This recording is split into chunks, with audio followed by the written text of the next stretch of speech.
basketball's boy wonder. This kid was never going to be a role player. He was going to be a star. That's the way you run a fast break.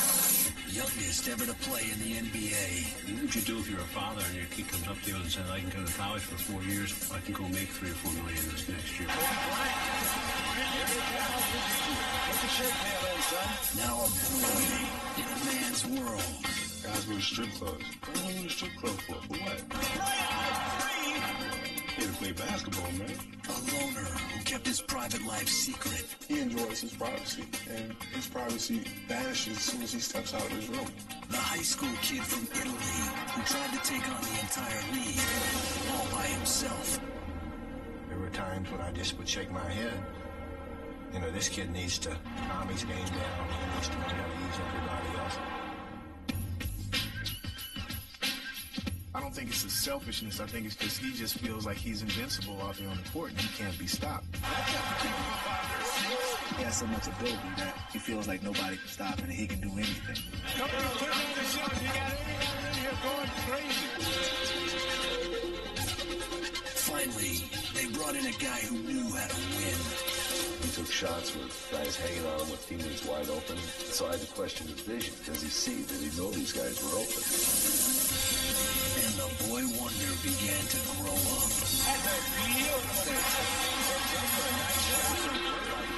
And I could just see in his face, look, I just want to win.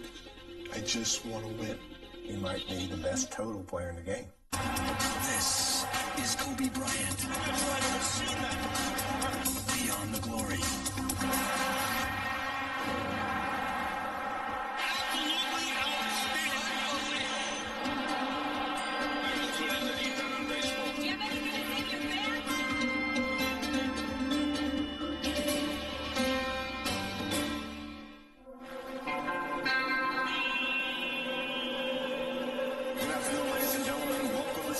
June 2000. The Western Conference Finals saw the LA Lakers pitted against perennial rival, the Portland Trailblazers. The Lakers had led 3-1 in the series, but then Portland came back, winning the next two and forcing a Game 7. In the fourth quarter, the Lakers were down by 15 points. That was the moment I used to dream about when I was a kid. Being in those type of situations, being in the NBA Finals, being on the road, being put in a position when your back's up against the wall. You know, everybody thinks that you're going to lose the game. Each of the three previous seasons had seen the Lakers knocked off in the playoffs, twice by Utah, and then in 1999 by the San Antonio Spurs. Now it appeared the Lakers were just minutes away from another frustrated offseason. Pippen pulls up the three, and Portland's off to a great start. But then, midway through the fourth quarter, Kobe Bryant got hot. Kobe Bryant's three. It's Kobe again. And suddenly, it was showtime 2, the sequel. Portland was finished.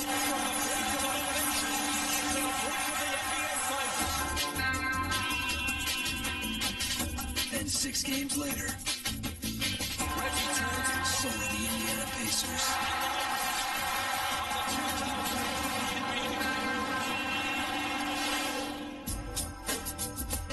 Just 4 years had passed since 17-year-old Kobe Bryant had sprung out of high school and straight into the NBA. Now he and the Lakers were world champions. But Kobe remained an enigma to his teammates. They wondered, who did this kid, Kobe Bryant, think he was? Our conflict, since basically day one, has been how much you want to do on your own and how much are you going to do in the team offense. But it was not so much who Kobe was, as who Kobe was determined to be, the best player ever to play the game. When my father's playing on TV, I would have a little setup, a little hoop in the living room, and I'll play. You know, while he's playing, then when they take a timeout, then I sit down and I take my little timeout. I remember putting on a little jersey, like one of those little white tank tops. My mom used to help me. She used to scribble my dad's number on it. Kobe Bryant's earliest memories are of basketball. It was just there when I was like 4 or 5 years old. I just wanted to do it. Just wanted to play. Bryant, it's around short. Now middle, scripture on the way. Kobe's dad, Joe Jelly Bean Bryant, played 8 years in the NBA, first for the 76ers, and then San Diego and Houston. When Kobe was 6, Joe signed a deal to play in the Italian League. For the next 7 years, the Bryants lived in Italy. The lifestyle and the culture was pretty easy to adapt to. But the language, man, I think it was like the first day I got into a fight with this kid. Because he said, nero. Like, guarda, nero. Which means look, black. You know, I guess he's never seen a black person before. And I thought he said, look, you know something else, look, nigga. And that guy and I wound up becoming best of friends my first couple years in Italy. Kobe soon began to learn Italian and came to speak it fluently. I speak not so bad like I speak English, but I speak really well. I speak Italian normally, like if it was his language.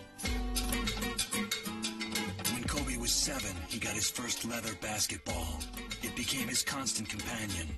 He even slept with it. But finding a game was tough, unless the game was soccer. 13 guys will show up and come down to the court ready to play soccer because they would have the soccer posts right underneath the baskets. So I'll just stay there and play. And then when they finish, I'll start playing basketball again. Joe and Kobe kept tabs on their favorite NBA teams by watching videotapes. Kobe studied these by the hour, trying to memorize the moves of his favorite players. Magic. He was the top one. You know, when Michael was coming up, I didn't like him too much. Because I was a Magic fan. Kobe hung out with Joe's Italian League teams. It was like a correspondence school in basketball. Every time the players stopped their training, Kobe would immediately jump on the basketball court. He would get the ball that he always had in his hands and would start shooting. At the end of every game here in Pistoia, I remember that Kobe, going on court, would steal the ball from the last player that had it in his hands, because he wanted to practice his shots. The audience would sometimes stay longer only to watch him, a 12-year-old boy shooting at the basket. On the basketball court, his personality was very strong. For example, he rarely passed the ball to the other players, but he usually made the basket, so he had a good reason not to give the ball away. In 1991, Joe Bryant retired from basketball and brought his family home to Philadelphia. That November, while scanning the sports section, Kobe was surprised to see Magic missing from the Laker lineup. The next morning, my mother comes in and tells me he's HIV positive. Dang. What does that mean? Can he play? Is he going to be all right? And so she had to explain everything to me. And it broke my heart. Because of the HIV virus that I have attained, I will have to retire from the Lakers. Magic's retirement spelled the end for Lakers Showtime. It would be 9 years before a kid from Italy would help bring it back.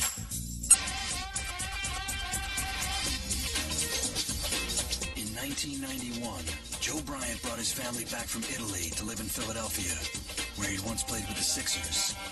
His son Kobe had spent the last 7 years of his life as an outsider in a foreign land. Now he found himself a stranger in his hometown. Most of the time I didn't understand what people were talking about because he used to speak slang all the time. Like we go home, I say, what does it mean when somebody says, yo, why you sweating me? What is he talking about? What does he mean by that? But when it came to Kobe's basketball talent, nothing was lost in the translation. Basketball is universal. No matter what you spoke, if you can go out there and play, it just didn't matter. You know, you was going to fit in no matter what. There was a big buzz in the town about a 13-year-old who was playing at our middle school. And after 5 minutes, I turned to my assistant coaches and said, this kid's a pro. Philadelphia's a big basketball city. There were a bunch of guys my age who already had an established reputation of being the top players. So So I had to come in and prove myself to them. Given Kobe's game, he had no trouble proving himself. But making friends was another story. He was popular from afar and likable, but he's very guarded. He's very careful with who he lets in. He played ball. The ball was his best friend. Weekend nights when he was younger, he didn't go to parties or hang out. He played ball. He'd be like a senior in high school playing at a middle school. Nobody could touch him. Nobody could stop him. In the fall of 1992, Kobe started at Lower Merion High School. He was 6'2", and the finest prospect his coaches had ever seen. We heard there was a former ball player's son coming. Supposedly he was a pretty decent, flashy player. And there was this tall, skinny kid, around 6'4", 87 pounds it seemed. He was wearing his father's Italian uniform, stuff with like Coq Sportif on his shirt and whatnot. It was awkward, but as soon as he stepped on the court, you knew what he was all about.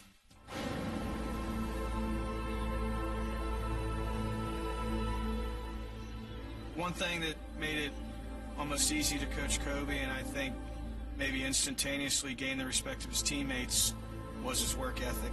He would practice more than anybody else that I ever saw in high school. I come into the facility early in the morning, 5:45 or so. I'd hear the thumping of the basketball. I went upstairs and there was Kobe doing drills.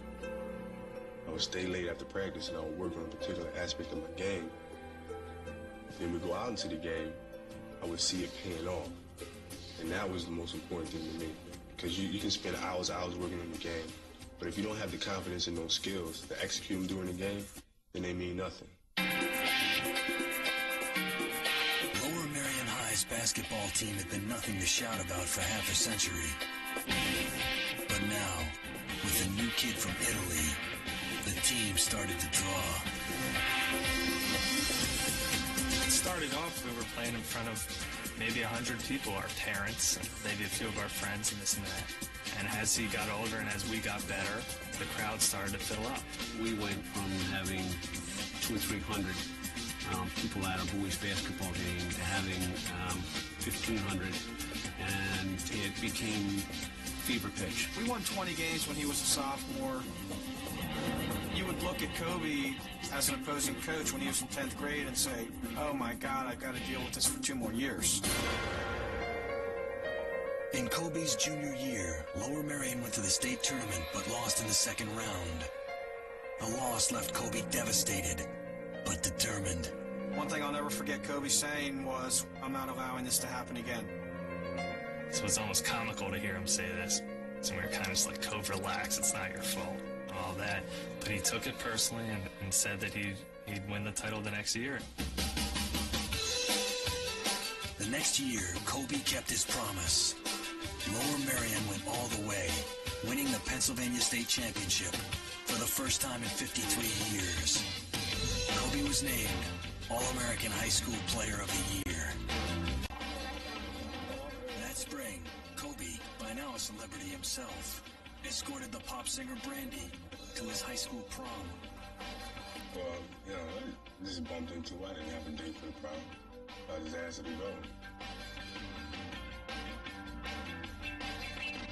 One of Kobe's classmates was the daughter of John Lucas, then coach of the Philadelphia 76ers. Lucas had seen Kobe play and invited him to work out with the Sixers during the offseason. The big buzz at the time was that he was just ripping up Jerry Stackhouse in one-on-one. Possibly at that time was the first seed that was planted that maybe college was not going to be a part of his future. I like LaSalle, North Carolina, Duke, Michigan. Those are my top schools right now.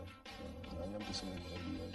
Kobe was heavily recruited by all the top basketball schools, but his goal and lifelong dream was to play in the NBA, and he wanted it now. I have decided to skip college and take my talent to the NBA. We're flabbergasted at his decision. How can he say he's going to do this? He came across looking a bit arrogant. He came across looking naive.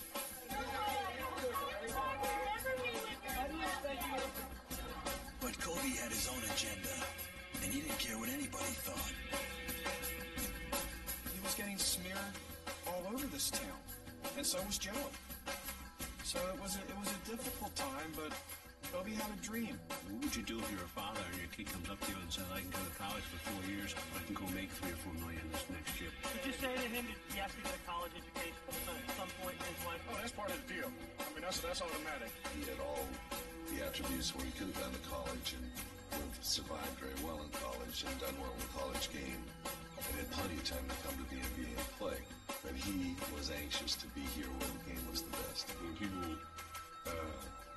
knew that I was contemplating going straight to the NBA, the Wolves came out immediately.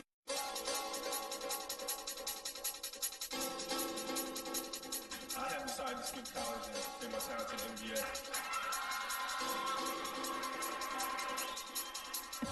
When Kobe Bryant announced in 1996 that he was skipping college and going straight to the NBA, he was bombarded by a hailstorm of controversy. I saw it on the local news, and I just remember thinking, what's with those goofy glasses on his head? Who does this guy think he is? It was pretty wacky to think that there's some kid you went to high school with who's going to the pros. It was all over the place. It was in the newspapers, it was on radio talk shows. Should he do this? Should he do that? Education first, sports this. He's not ready. Parents are messing up. They didn't raise him right. Crazy things, silly things. Only a few players had made the leap successfully from high school to the NBA, and they were big men. Kobe was 6'5", small by NBA standards. Laker general manager Jerry West had heard about the brash kid from Philadelphia and wanted to see for himself. He invited Kobe to work out with the Lakers a few weeks before the draft. We put him against Michael Cooper, who was one of the really great defensive players we had in the NBA. We played him against Larry Drew, and it was Joe. To watch him march over these people, and the kid was 17 years old at that point in time. He told me, he said this was the greatest workout that he'd ever seen in his history of working out players before the NBA draft, and that Kobe had the chance to be one of the greatest players to ever play the game. I thought it was an absolute easy decision to try to do anything we could to get him. The Charlotte Hornets select Kobe Bryant from Lower Merion High School. The Charlotte Hornets picked Kobe in the first round, 13th overall. Jerry West then astonished many observers by offering his starting center, Vlade Divac, in trade. There were some upset people that when we made that trade. They might deny that, but there were some upset people because we traded a starting center for him and a very good player in Vlade Divac. But I've always felt that the things that set teams apart is risk-taking. Trading Vlade seemed a lot less risky only days later when the Lakers signed free agent Shaquille O'Neal to replace him. The dynamic duo was in place. In the summer of 1996, Kobe, along with parents Joe and Pam, moved to LA to begin living out his dream. Kobe was playing in Los Angeles Laker uniform, and it was just amazing that 10 years ago when this kid was 8 or 9 years old, that now he's playing in the NBA against me, and I played against his dad. The fans were anxious to see him play, and Kobe lost no time in showing the fans he could play. In the rookie All-Star game, he led all scoring with 31 points. Then he ran away with the slam dunk contest. But despite these heroics, Laker coach Del Harris wanted to break Kobe in slowly. He viewed me as being a young kid, which I was. And he wanted the other players to respect me. He wanted me to work for my opportunity. And I worked so hard, and I was already working harder than everybody else. But he felt like he had to be 10 times harder on me than he was on Eddie Jones or Nick Van Exel or whatever. And that wasn't fair. When you draft a high school kid, everyone wants him to play. But we had a very good team then. We had a particularly deep backcourt. There just wasn't a lot of minutes for Kobe to play. I thought Dell did a nice job with him. But Dell was in an awkward position because people wanted him to play.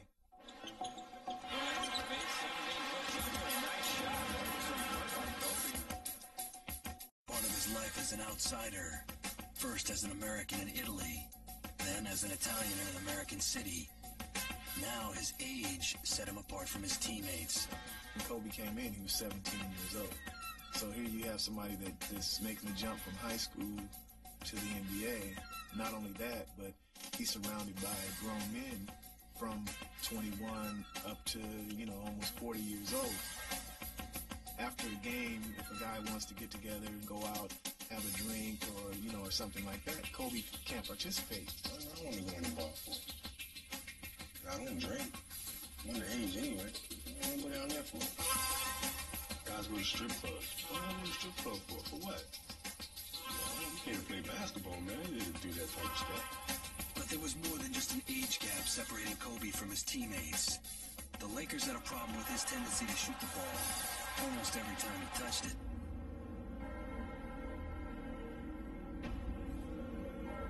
There were times when I just would shake my head. This kid needs to calm his game down. He needs to learn how to use everybody else. And once he does that, the sky's the limit. By the time the 1997 playoffs arrived, Laker coach Del Harris was frustrated with his 18-year-old star. Yet in overtime against the Jazz, with the season on the line, he let Kobe have the ball. Kobe, to the right corner, very short. As players, I think we all question, not because it was Kobe, but because it was a young rookie. Even though he had all the ability in the world, he playing on the team with Shaquille O'Neal, he played on the team with Eddie Jones, he played on the team with Nick Van Exel. Kobe threw up 3 air balls down the stretch. Utah won by 4. That was a tough position, I think, for Dell to put Kobe in. By the next season, some in the media were calling Kobe the next Michael Jordan. Kobe Bryant is not Michael Jordan. He will never be Michael Jordan. He does some things that look like Michael. He's a completely different player than Michael Jordan. But Kobe had no interest in being the next Jordan. He wanted to make the fans forget number 23. His first opportunity came at the 1998 All-Star Game.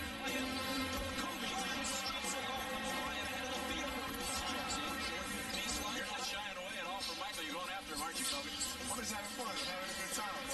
So Michael's a great player, one of the best players of all time. What better way to learn the game than going at it?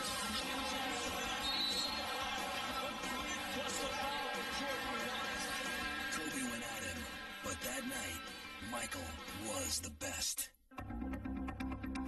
4 months later, the Lakers were hot going into the 1998 playoffs.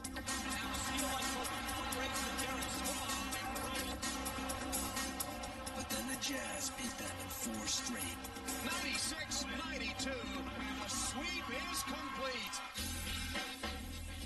Many said the Lakers' failures stemmed from disharmony between stars Kobe Bryant and Shaquille O'Neal. More blamed Kobe than Shaq. Everybody knows Shaq's the man. But why it couldn't be 2 great players playing together, I don't understand. There's no need for that. There's no need for guys bickering. You know what I mean? I even told Kobe that. You know what I mean? There's no need for that. You guys need to go out and play and win. As the new season approached, one thing was clear. If the Lakers were ever going to rise to their potential, something or someone was going to have to give or go. At the tender age of 20, Kobe Bryant was living the modern American dream.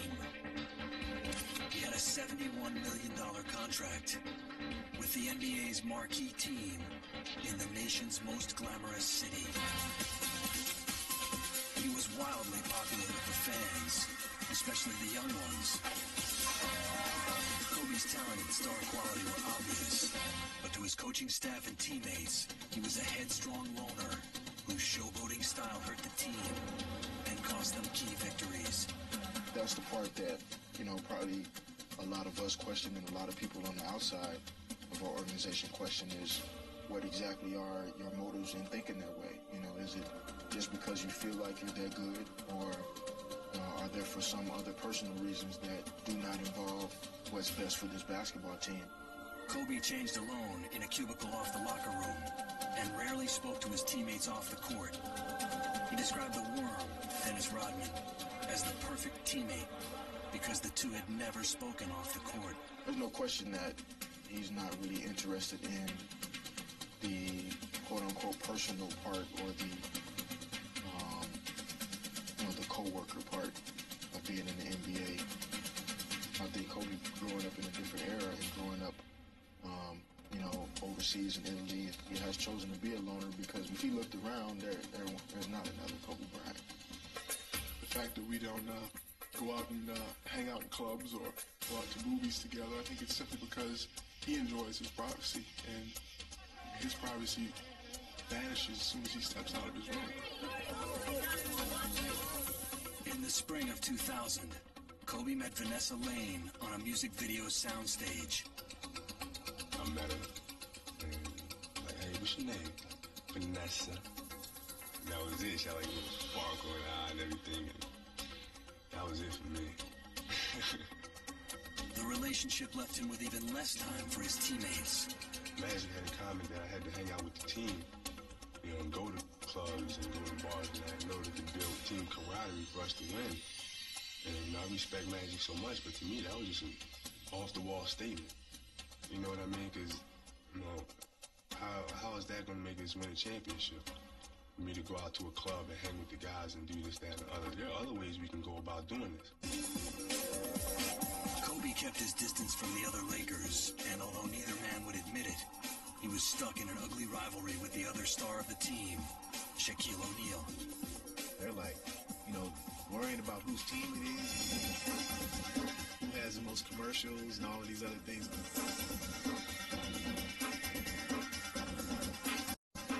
They have their egos, and they both want to be the top dog. They also want to be the main focus of the offense. They also want to be the main focus of all the media attention that's out there. Many on the team blame their misfortunes on Kobe's refusal to meet Shaq halfway. Meanwhile, Shaq was calling Kobe the boy wonder in interviews. He didn't mean it as a compliment. Then, in 1999, tensions rose to the surface when Kobe and Shaq scuffled during a practice game. The relationship between, both Kobe and Shaquille is one that would definitely remind you of two brothers. One being the older brother and one being the younger brother. And the big brother's always been able to tell the younger brother what to do, and years go by and all of a sudden the younger brother's a little bigger, a little older, a little stronger. For 3 seasons, the Laker management did everything they could to bring out the best in Kobe Bryant.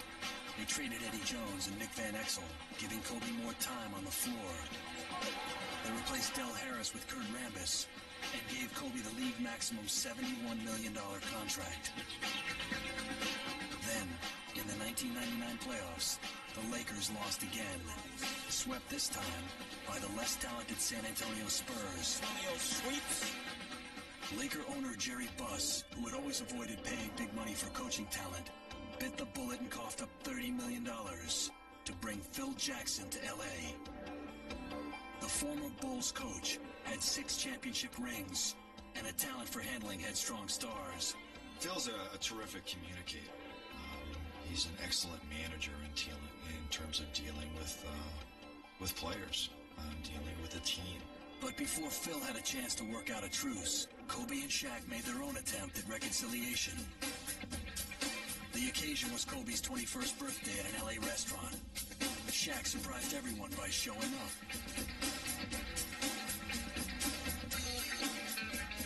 Phil Jackson's most immediate challenge was how to reel in his young guard. I was totally aghast at some points that he overran his teammates. He chased the ball on offense to get to the basketball. He took shots with guys hanging on him with teammates wide open.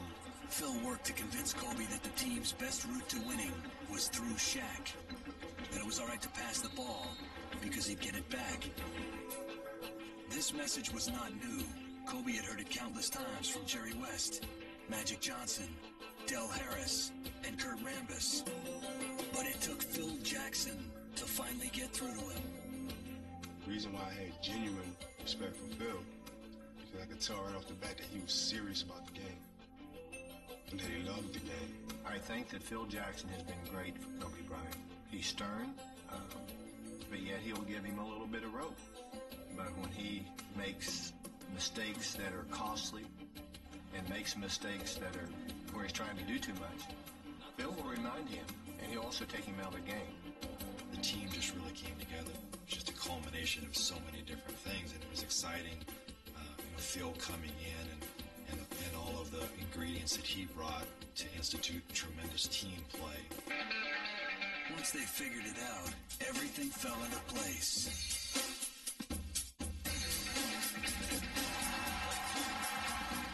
The Lakers finished off Portland. And then beat the Pacers in the finals. They were world champs at last. And once we finally win it, it tastes really, really sweeter after you're going through some type of adversity. He just wants to win. That's his attitude. He just wants to win the game. Win games, that's it. Both Kobe and Shaq had come to realize that the whole of their combined talents was greater than the sum of the parts. I think we just wanted to win the offense. I think if you look in the past, like you look at Kareem, you look at Magic, he just passed the ball. Kareem shot it. The Magic loved to do that. And this team, Shaq and I, we're both, quote-unquote killers. You got to go for your throat. And it's just a matter of us finding out how we can do that and do it together. Kobe Bryant was on his way to achieving his ultimate goal, being the best ever. But now even he knew he couldn't do it alone. In April of 2001, just before the first round of the playoffs, Kobe Bryant married his 18-year-old sweetheart, Vanessa Lane, in a private ceremony. It's hard because, this is so much. Like when I travel, I'm going to war, and she was with me so much. But when I come home, you're just so happy to see the person. And she knows that this is my job, and this is what I have to do, and she knows how dedicated I am to this game. So our relationship is great. When the next season began, many of the old conflicts returned. Shaq complained that Kobe was hogging the ball again, and Shaq was throwing bricks from the free throw line. But when the playoffs arrived, the Lakers got down to business and played like a team. The best team in the league.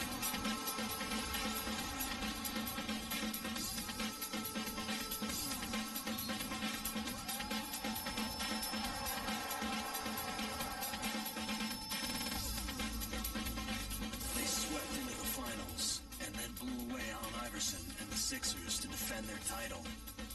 Kobe came back from an ankle injury and stepped up, making the big shots. But Shaq got the MVP award. Kobe, if it wasn't for Shaquille, could definitely have been in the MVP run in finals.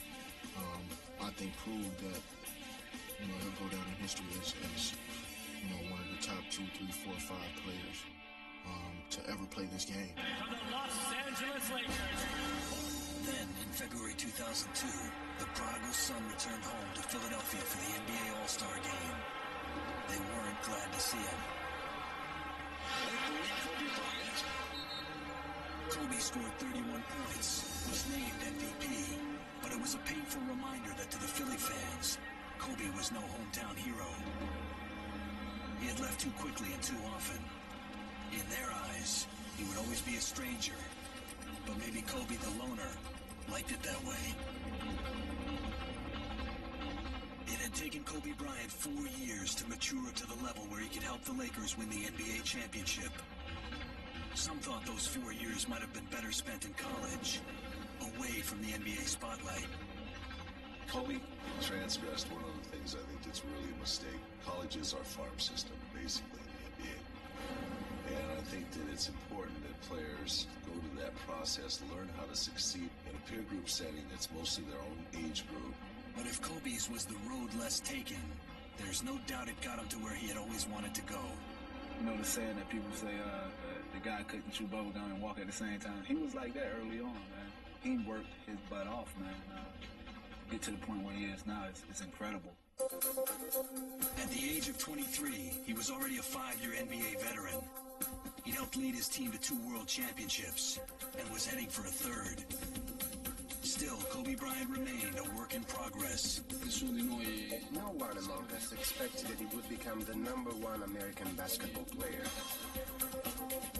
I think he will play in the league for another 10 years or so, and he will leave the NBA with 5 or 6 rings and a Jordan-like legacy. He's going to be one of the best players to ever play this game. He has really scaled things back and has learned to use his teammates better. There's a tremendous room for improvement in him. He's going to be better than what he is today, and that's pretty scary. He was a team player now, but Kobe Bryant continued to go his own way. I constantly tell people, man, if you have a dream and you want to achieve something, don't let anybody tell you you can't achieve that. Because you can be whatever you want to be. You can strive for whatever you want to strive for. Don't let anybody tear you down.